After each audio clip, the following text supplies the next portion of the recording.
பலத்த மழை பெய்தும் ஹோசூர் மற்றும் அதன் சுற்றுவட்டார பகுதிகளில் உள்ள நீர்நிலைகள் நிரம்பவில்லை என புகார் எழுந்துள்ளது. நிலத்தடி நீரையே நம்பியுள்ள பகுதி ஓசூர். கிருஷ்ணகிரி மாவட்டத்தில் பரவலாக நல்ல மழை பெய்த போதும் அங்குள்ள நீர்நிலைகள் நிரம்பிய பாடு இல்லை.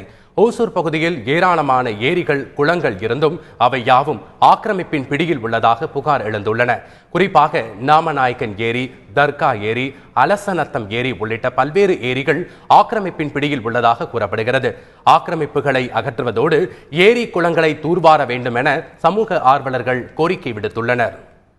குடி தண்ணீர் வசதியை நம்ம மேம்படுத்துவதற்கு பாடுபடணும் அப்படின்னு தொடர்ந்து நாங்கள் கோரிக்கை வச்சுட்டே வந்துட்டு இருக்கிறோம். இப்போ நல்ல மழை பெஞ்சிட்டு இருக்குது.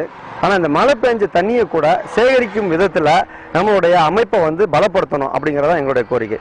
தமிழக அரசு அதிக கவனம் செலுத்தி இந்த விஷயத்தில் அதிக நிதியை கொடுத்து நகராட்சியை இந்த திட்டங்களை விரைந்து செயல்படுத்த முடிவெடுத்து ஒரு உத்தரவு போட்டால் இந்த மழை காலத்தில் பெய்யக்கூடிய தண்ணியை பூரா ஏரிகளில் நிரப்புறதுக்கு ரொம்ப உதவியாக இருக்கும்.